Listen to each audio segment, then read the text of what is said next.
Hello and welcome to the latest Business of the Business podcast. I'm your co-host, JP John Podgman, the two-man power trip, of course. Joining me is the financial wrestling genius himself, the doctor, Mr. Lavie Margolin. Lavie, how you doing today, sir? I'm doing well, John. As we were developing the show today, it felt like the first headline would be the TNA record-breaking attendance, which we'll get to in depth, and that'll probably be our longest topic today, TNA. But then first, I had a stretch topic, and then I had an even bigger stretch one. So I know they might feel buzzworthy or clickbaity, but what are you really clickbaiting on with us? You're here to enjoy the podcast, so we're gonna have some fun, and I don't think either is out of the realm of possibility. Now, this was a big one. Threw me for a loop. I know there are many Swifties out there. My daughter told me yesterday that she was a Swiftie. I didn't think she was that into hers, but she likes Taylor Swift. But what is going on with Taylor Swift and the WWE? Is this a possibility that Taylor Swift ends up in WWE, or are we looking more like Travis Kelsey will end up in WWE? Yeah, so maybe I have Diary of a Showgirl too much on my mind as I took my daughter to the movies to see that instead of the Smashing Machine. But when Travis Kelsey headlines started coming out that he told The Rock that he would love to be in WWE one day, he has an aerial act of some sort he'd like to perform. It made my mind think back to what was it? At least one Super Bowl, maybe two, where Taylor Swift was in the audience, or in the playoffs leading up to the Super Bowl, of course, as well. Where they Fox or whoever was airing it kept going back to her and just made it a bigger event than it could possibly be, drawing an audience that some people that aren't actually interested in the Super Bowl. And it just made me imagine, okay, Travis Kelsey, yeah, that's good, whatever on that. But imagine if Taylor Swift is watching him in the audience, or even, accompanies him. Or, imagine the headlines if this is WrestleMania in 2027 and Taylor Swift is in Saudi Arabia, and she's dressing more colloquially. You could get a lot of mileage out of this. Man, that would be pretty crazy. But with TKO, let's be honest. I mean, TKO is bringing in Travis Scott. You know what I mean? They're bringing in big names all the time, people that are just famous. So why wouldn't she do it? You know what I mean? Just to maybe do a crossover. I mean, she's kind of been there, done that with a lot of other things, and why not just throw the hat into wrestling? Because TKO would probably, they would love that and they would welcome that. Yeah, for sure. And something that isn't talked about as much anymore. I'm not sure, like, the business machinations of it, if they cashed out or whatever it may be. I remember that when Endeavor was investing in the UFC, there was like a number of like celebrities that they represented who bought very small percentages as well, and sort of like kept them in the sphere of the UFC universe. So certainly they have the connections, and a call from Ari Emanuel would probably be recognized by Taylor Swift. I don't think that they've ever done business together, but it would seem like something really interesting. We know that, of course, and we've talked about it with Jeff Jarrett on the podcast, that there is the connection already with Jeff Jarrett, but I just don't see something like that in AEW, but maybe like a one-off thing for a WrestleMania. I was going to say, or like a television special, but they don't even do Saturday Night's Main Event anymore, and I don't see it on like the CW or for SmackDown. Saturday night's main event. It's still going. It's going to be on Peacock though. Yeah, that's right. I mean, in my Oh, it just mind, won't right? be on NBC. Yeah, I got you. Yeah, old school. Like for me, I stopped complaining when companies announce TV deals and it's streaming now. But like it's still, when I think television, um, it's if not the broadcast networks, at least cable. I know that's a little dated way of thinking, but I think a little bit swept under the rug there, a little bit of embarrassment that they couldn't stay on Saturday Night's Main Event and continue with Peacock at the same time, just because people poo-pooed that the ratings were fine, but they really weren't that great. And John Cena's retirement match isn't even making it onto NBC. It's interesting, like the kind of dynamic, because if you look at how they did, you could say, oh, the ratings, well, nothing really is doing that great ratings wise. Not to make excuse, but nothing's making great ratings wise. But they did well as far as where they were in the top 10. So it's like, well, if you're still making the top 10 or the top five in some instances, well, then it's still pretty good. So I kind of heard a different aspect. So basically, they lose Peacock as far as WWE is concerned, and obviously, or Peacock loses WWE. So they were saying, how can we keep the WWE fans? And we'll just put Saturday night's main event. So it's like they're getting quote unquote pay per views or PLEs. So I heard like a different spin on it, which of course is what they would do, more of a positive spin, was that they didn't want to lose those people with Peacock. So what they're doing is they're teasing only Saturday night's main event. You can't watch it on NBC. You have to watch on Peacock. So they're almost telling you, if you're a wrestling fan, you need to keep Peacock, and not, even though you're losing all the PLEs, we're still giving you something. So it's kind of a weird, interesting spin, but I kind of was thinking, wow, that kind of does make sense in a certain aspect. How many fans would you have leaving wrestling fans are like, oh, I'm going to ESPN, and they delete Peacock? Well, Peacock then teases you and says, well, the only way you could see Saturday night's main event is on Peacock. So I don't know, a little bit of give and take. I'm sure the ratings did play a little bit of a factor as well. Yeah, no, I think it's fair. There's always I think it is true on that side in terms of the demos and Saturday nights and whatever. But like, there are sports that break through that still do draw a mainstream audience, and things like Dancing with the Stars or whatever it may be. It's just something that we talk about every once in a while. Like, pro wrestling, like, is not mainstream. Once in a while it crosses over with a Bad Bunny. If they were to be blessed with a Taylor Swift, it'd certainly cross over times two.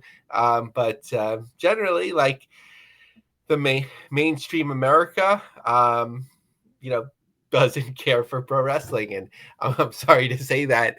There's been certain times, certainly with the great Hulk Hogan crossing it over with the Attitude Era, but it's just not. We live in a world of niches, and it's not a mainstream thing. And the NFL is. Now, it's interesting. Like, if you look at ratings and stuff, like, so WWE does better than regular season NBA, does better than regular season hockey by a lot, does better than a lot of baseball. So it's kind of interesting, kind of where that falls in the ratings bracket. People were kind of, slighting WWE or make fun of them. Well, where are you when we're talking about regular season MLB or regular season basketball or regular season hockey? I know it's just regular season, but just kind of goes to show you in the pecking order, nobody touches football. Football kills everybody. But then WWE's not that far as regular season baseball, basketball, hockey, and obviously if you took WNBA, it kills WNBA. But it's just an interesting thing when you tie it in with other sports. Yeah, one of the things that I'm not sure if anyone ever like reports on it in this way, like, I feel with the big four. I'm not sure if hockey is there or not anymore. Yeah, not anymore. But big three or big four, like, what is their aggregate ratings, right? Like, you have all these less so now regional sports, but like the apps or whatever it may be. Like, if you were to take regular season games for every team, like, and you add that together, I think that gives you a better picture, at least in those markets, like, as to interest in the sports.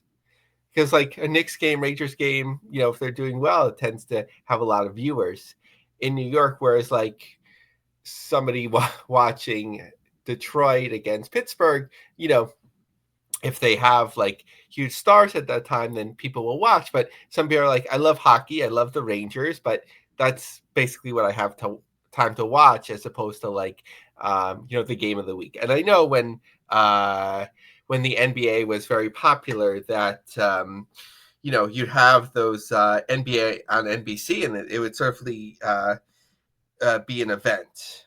Um, so that is something to think about. When you're looking at the interesting world of WWE right now, and we saw obviously, talking about Saturday's main event, Goldberg was a part of Saturday night's main event, and that was basically his retirement match. So we think his retirement match. So we're saying, but he's recently said maybe not. Is he going to have a final match in Israel of all places? What is the latest on Goldberg? Is this true? Yeah, so just kind of speculation on this, that Goldberg wasn't satisfied with the um, with his retirement in WWE, especially. I think the match was fine, but certainly, as we remember, they counted down as he was talking in the ring. I'm not sure if they really wouldn't have been able to extend it. I think on talking about NBC, but something was off there. And then very fast he started saying that I don't want to put words in his mouth, right, but that he could have another match or whatever it may be. So it made me think back to his interest in wrestling in Israel, and thankfully, with some difficulty, there's a ceasefire now, and hopefully it will hold. That maybe he can have a match in Israel, and I think it would be a really good thing, not only for him, but I think it'd be really popular in the country, and um, uh, what it would do for people, to have that opportunity. I'll do anything for my faith. Truth be told, my dream was to have my retirement match in Israel. Quite obviously, because of the surroundings right now and over the past 5 years, it's just been the right place to do so. I'd be remiss if I didn't tell you that I was sorely disappointed that I couldn't do something in Israel. But retired doesn't mean dead. I'd be honored to go out there at some point. I really would. Never say never, but we've been trying to do it for the past number of years and it didn't work out. Fingers crossed. That's all you can do. Goldberg was previously linked to a match against Sting in Israel as part of a retirement tour, but that match never materialized. Crazy. I know the person that was putting that together, and that was actually coming together with Sting and Goldberg in Israel. And obviously, a lot of different things happened over there and kind of, threw that by the wayside. So people saying like, "Oh, that's not true." I actually spoken to a couple of people that were involved. That was actually going to happen, which is nuts. But I don't know if AEW would have let that happen. But there was like that. There was a plan in place where both guys were agreeing to it. Just particulars weren't all later. That was true about Goldberg. So he's been wanting to do a match in Israel for quite some time now. Yeah. So I think if it seemed like there was difficulties to make it happen beforehand, but if the timing is right, I think like obviously the government has other priorities right now, but part of it is to sort of I think positive stories and so on, and I think it'd be really popular in Israel and depending on the media outlet, in the U.S. Around the world as well. So I think it would be a good thing for them to consider. All right, Lavie. Biggest story of the week right here. What is the final number for TNA Bound for Glory? They said they did it. They set an all-time North attendance record. What was the number? Is that number accurate? Because I see that you had another number down there. So what's going on with TNA Bound for Glory? Yeah. So we don't know yet.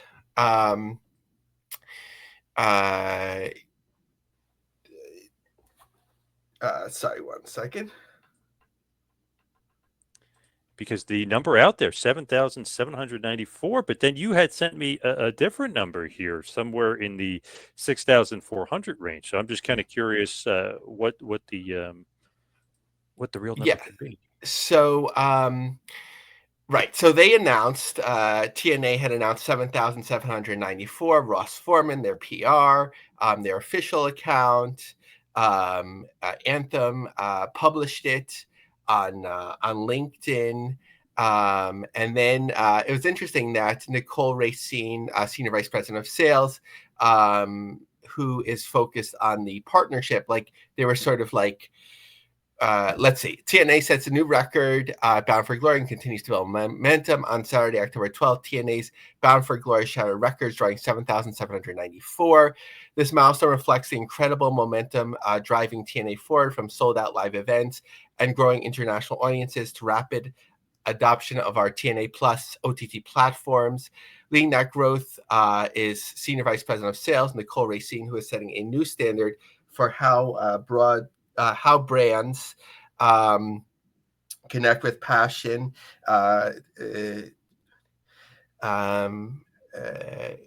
Sorry, John. I just need 1 second to pause. Yeah, no problem at all. So it's very interesting and kind of just one of those things where they are setting the attendance record, but as we know in the wrestling fandom, in the wrestling fan base, there will be people that will always go against maybe the grain and say, no, that's not the real attendance figure. We know that from all the way from WrestleMania 3, where people were arguing the WrestleMania 3 attendance, arguing even, of course, AEW's attendance, and different things. So it's not new to be kind of arguing, or not really arguing, but kind of saying something different than what the company sends out. Even heard as of recently, as far as All In Texas for AEW, that AEW didn't want the number getting out there for whatever reason, even though I think it was 23,000 people in attendance. They didn't want that number kind of getting out there and being put out as far as the real number for some reason. I'm not really sure. Maybe because they were planning on saying it was a bigger number. I'm not too sure about that, but I feel like that's always a give and take with the fan base and the companies and people out there that are covering the business. The attendance, what is it really? And then the company puts out a number, and then there's like kind of a pullback or drawback with that the actual number. Yeah. So one of the things that we're waiting on is the WrestleTix final accounting of things. This will hopefully we get that, but 6,049 tickets was what they had in the morning of the show. Things were surging up. 1,208 tickets moved. They had a setup of 6,488. So there was room to max out for more. I was looking at it in the later afternoon, and there were still tickets available. So we know that there is some. I don't know if it's considered box seating, but some unique seating, at the top that wouldn't be accounted for. So that's something to consider. Like for me, I think it's I can't say one way or another. What's going to be the final accurate count. Most wrestling tickets and for a lot of events, the final accounting number includes comps, and that's a standard thing. I do feel like there were a fair amount of comps if this was the final number. So a few things to sort out, but uniquely, there's the use of YouTubers, BDE.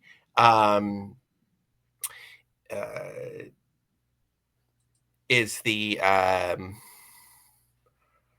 YouTube influencer was used, and they were involved in promoting the events, which interestingly crosses over to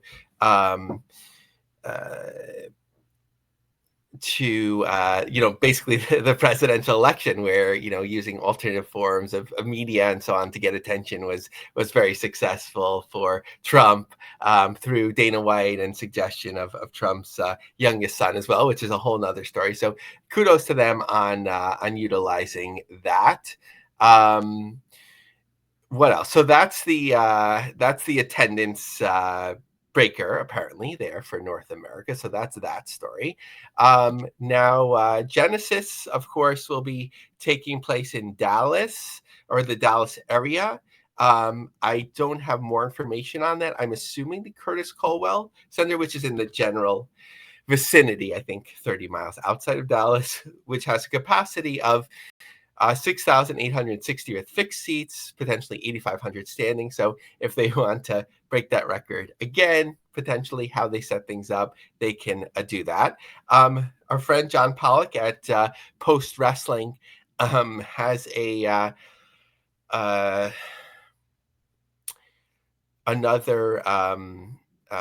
has a story on TNA. So I just wanted to share some excerpts on that, which were really interesting, focusing. He had a lot of the backstory on things throughout the years, but I want to focus on some of the elements moving forward.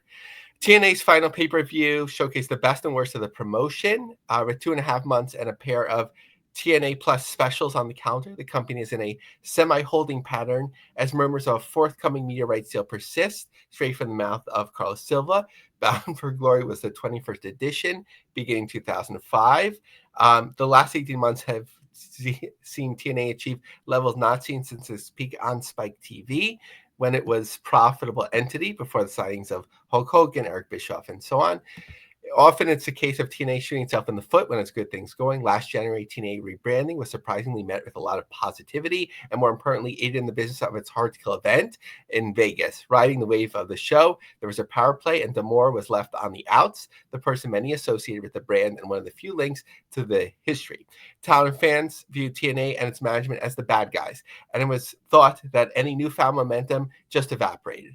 But along comes its unlikely partnership with WWE, and quickly momentum was restored. WWE saw a useful function for the smaller group, primarily as a tool for its NXT brand, whether it was seeing TNA as another bullet to insert in the chamber as a weapon against AEW, a bridge to inject TNA's stars onto its own platform, or to win some easy points as an ally and play nice with another company. The result has been a positive one for both sides. TNA has seen its attendance and relevance grow. Its stars have come off as such on TNA programming. There's a constant back and forth collaboration, and TNA has created fresh matchups and stories with the tried and true concept of a rival brand infiltrating the home team's turf. So far, Jordan Grace has already made the switch, and Joe Henry feels like he is someone on his very last legs in TNA, wrapping up with recent jobs on television and not featured on TNA's big shows. For TNA, whether they entered this relationship with their eyes wide open to historical lessons of working with WWE and how many companies have fared, or were naive from the jump, it was a stage where they had to make the gamble and accept any collateral damage along the way. In the US, the market is dominated by two brands, with one superpower in WWE and TNA a distant third. While it's a catchy and SEO-friendly headline to assume TNA will overtake AEW, it's not backed by any data that would suggest TNA will be on an even playing field with the WWE's worldwide group that has a $185 million annual broadcast agreement. While that may be the desire of WWE to push that narrative and use TNA as a proxy, it should not be TNA's goal. Rather, it's a company that should be aiming for its best television deal possible and inching towards profitability after nearly a decade of Anthem-funded losses. It comes with the caveat that TNA cannot be assessed as a traditional P&L project, which is using TNA programming to funnel its broadcast properties and earn other values from this acquisition beyond whether a show makes or loses money. Where TNA is not enjoying success is the wrestling TV rights bubble, which is in a precarious spot with the introduction of Big Data Plus panel, which has disrupted core programming. Anthem's purchase of Access occurred as the cable was slowly eroding, and this trend has intensified.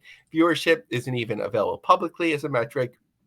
Bound for Glory boasts an impressive 7794. It sounds impressive, but comes with a caution that's a company release number and was 28% higher than the last reported figure by WrestleTix. It is still a tremendous number to draw in Lowell. NXT Heatwave drew only less than 2,000 in the Lowell Memorial Auditorium, and so on. So really a deep article that you should seek out by John Pollock.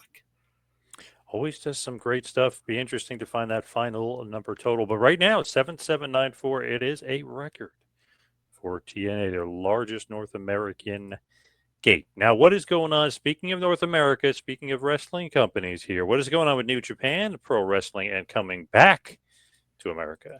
Yeah, just when you thought they were out, they're back in, right from The Godfather. So, New Japan with a pretty ambitious undertaking here. The Cure Insurance Arena in Trenton, New Jersey, Friday, February 27th.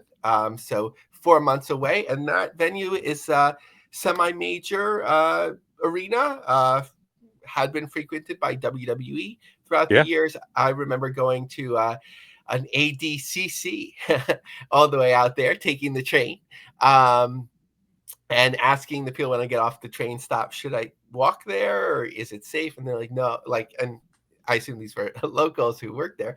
No, don't walk. Take a cab there.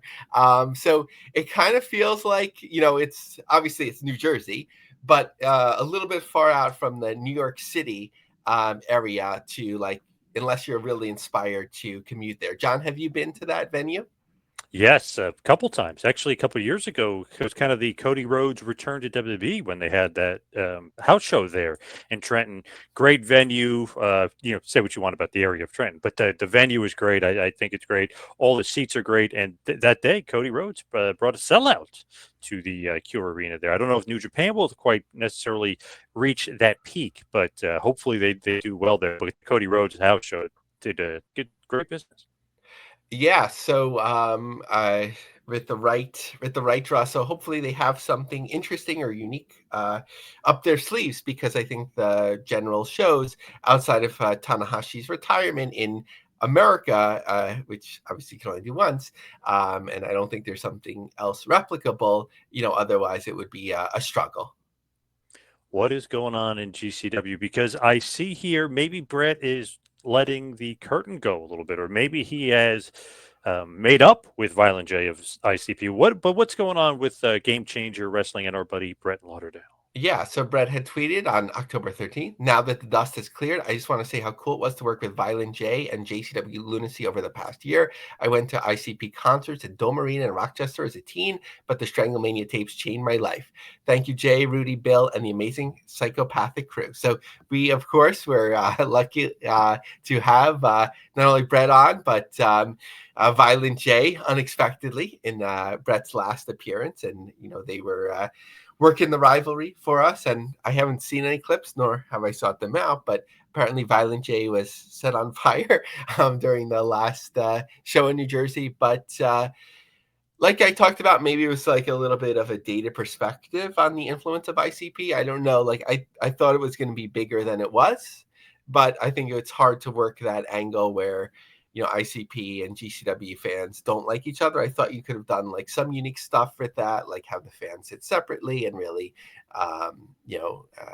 get something going there, especially at the gathering of the Juggalos. But it was something, but it didn't seem to draw or carry over in any way that I expected. But it's good to do unique things, but it's probably run its course. And just one more note: typically we cover every GCW show. We'll take a little bit of a break from that this week, but I just wanted to note that Rochester on October 24th is showing some nice momentum, a very solid market for them, as they're almost sold out of the fifth row, and we'll see how many more rows that they add. But unique marketing there with Shotzi Blackheart and like connections to Halloween. Interesting stuff there. Maybe Brett kind of making up maybe with Violent J, or maybe maybe they're working us a little bit, but they're definitely okay now as far as JCW and GCW are concerned, going back to ICP. Yeah, so let's see. I think GCW, might have to. What I wanted to talk about actually is Alley Catch is healthy and wrestling again, but I haven't seen her cross over into GCW. So that is just something to watch, because obviously she got injured at the Hammerstein. It was really the main angle.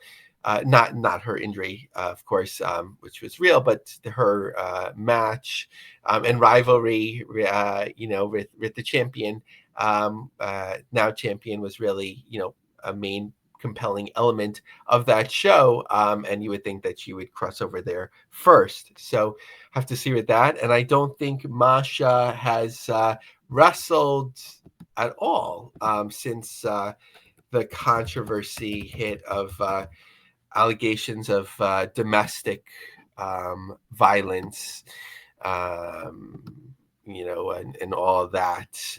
Since that time, her last match here, according to Cage Match at least, was on September 20th. So for totally different reasons, important to watch to see what happens with both in GCW, because there really have been both two of the major stars at different points. What is going on in the world of WoW? I know you were dying to talk about Jeanie Buss this week. What's going on? Yeah, so starting with Taylor and finishing with Jeanie Buss here.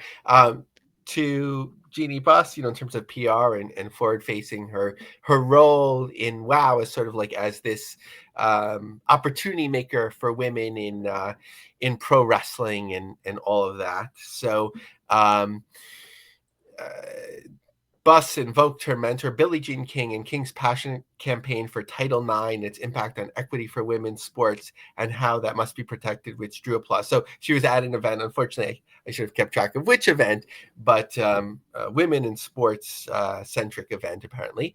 I have invested in creating opportunities for women in sports. I have the only all female wrestling league called WOW, Women of Wrestling. It's in syndication. I got involved in that because there's so many athletes that graduate after their college eligibility is done. What can they do to earn money? We teach them how to wrestle. Field hockey players, swimmers, whatever. Great athletes are great athletes. You can teach them to do anything. Let them perform. So we just need to continue to invest in youth female sports, keep the women participating. Interesting with wow, we were talking about it last week. I can't believe 25 years of wow. You know what I mean? Just kind of crazy. Yeah, it really is. That it's been on and off depending on the opportunity, but Jeanie Buss has supported it, and Dave McLean has continued to be involved and to push that vision. So it's not for everyone, and it's probably not for most people that are listening because it's generally not like a mainstream pro wrestling product, but it has its place, or at least in the mind of Jeanie Buss, it does, and it's worth supporting. We don't know if it's profitable or not, but it keeps going, and it's really with the syndication in its fourth year now. It's found its niche. Lavie, got to bring this up to you because very near and dear to our heart here. The WWE Holiday Tour. I don't know if you saw this for Raw and SmackDown. They announced 10 more live event dates. And because MSG will have John Cena's last Raw on November 17th, they're not doing the annual holiday show. I'm not happy about it. I don't think my son's going to be happy about that either. So on the 26th, the holiday show moves from MSG to Baltimore, Maryland, about 2.5 hours away from me. So I don't quite know about that drive. I'm not sure if I want to do that or not. But man, no MSG this year for December 26th, day after Christmas. The tradition is over. Lavie, I don't know if you saw this, heard about this. How do you feel about this? No, I hadn't seen that yet. Yeah, that is disappointing, but it does make sense, especially when you see what the tickets are going for John Cena's last match. I was curious, as the prices have increased so much, what they would look like for the Christmas holiday show. Yep. So, it's always a fun event. Like we've talked about in the show, my son, and comparing that to a very small show in Yonkers.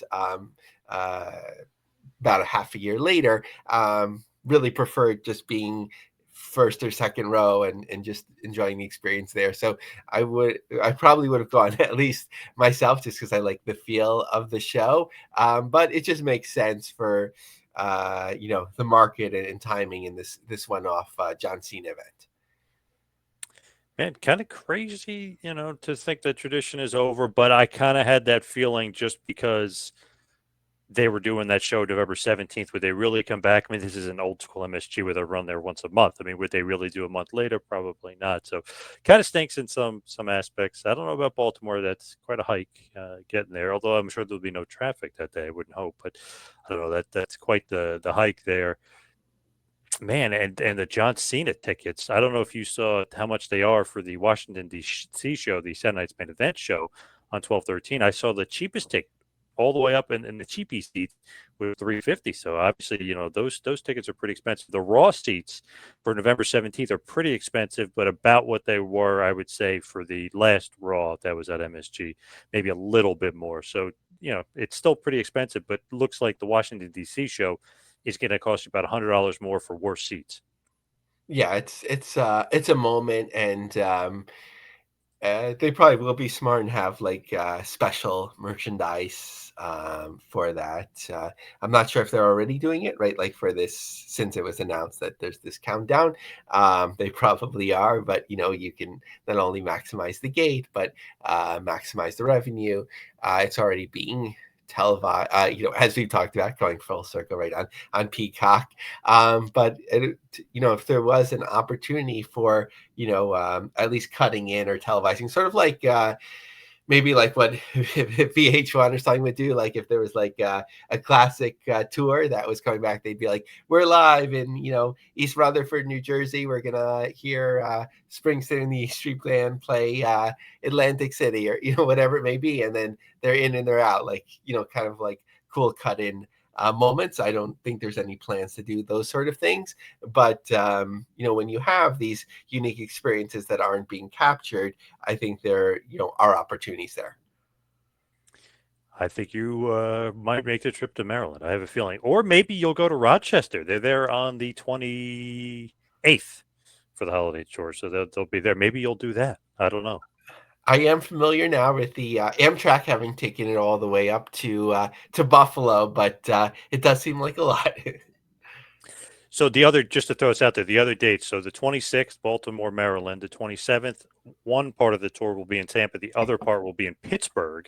Then the 28th, one part will be in Rochester, New York, and the other part of the tour, obviously splitting up into Raw and SmackDown, will be in Jacksonville, Florida. Just last year, by the way, they were in Jacksonville. So interesting stuff from the holiday tour and WWE, shaking things up around here. Lavie, they're shaking it up as far as changing times and dates and places here for the holiday tour that we're maybe expected some tradition, and they're getting rid of that tradition.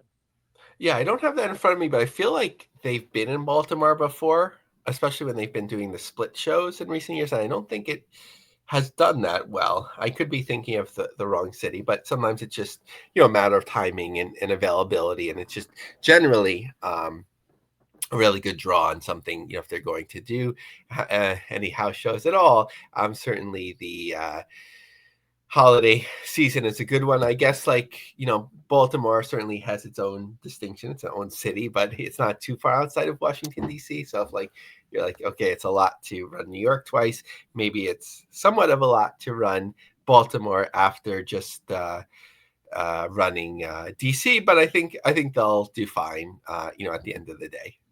Who's John Cena's last match? Who's it going to be against? People keep throwing Edge out there, even though I guess he's under AEW contract. Still, people are throwing out there Gunther and Dominic Mysterio and Braun Breaker and all these Lesnar rematch. Well, who's left?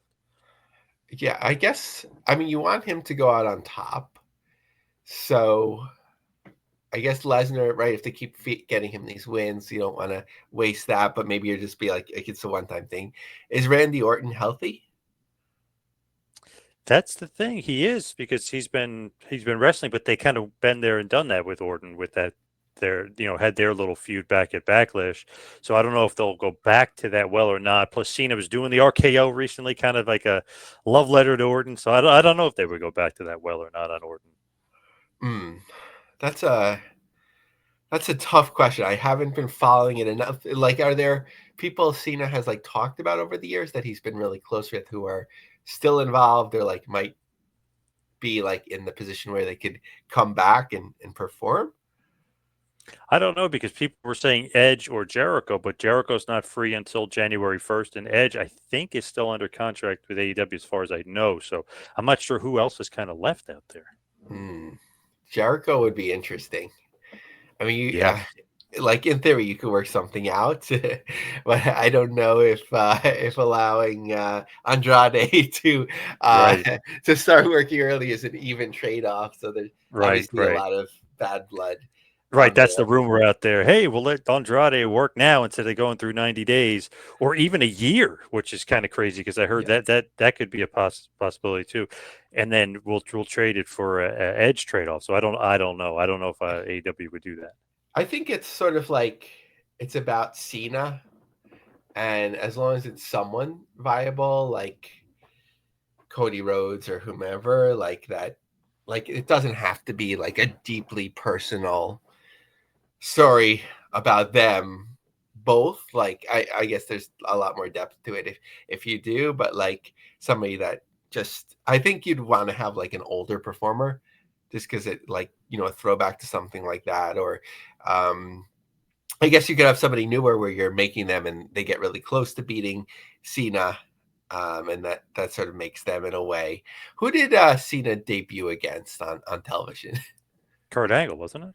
Kurt Angle. Okay, so that's not that wouldn't be healthy for that. So yeah, I don't know if I have the answer, but I am intrigued. I'm not a Peacock subscriber, so I'll have to see the clips and read about it. All right, we will keep our eyes and ears open for the John Cena final match, see who he's wrestling, and see how well the tickets sell for that show as well. So let's wrap up this bad boy and head towards the plugs. Follow me on Twitter and Instagram at 2Man Power Trip. How about you, Lavie? Follow me on X, Lavie Marg, LAVIE MARG. Join our LinkedIn group, The Business of the Business, and check out my long form articles on lioncubjobsearch.com. I've even added some recent career advice, which I haven't written about in a while. Nice, love it. All right, Lavie, thank you everybody out there for listening. See you right back here next time for the business of the business. See you next week, folks.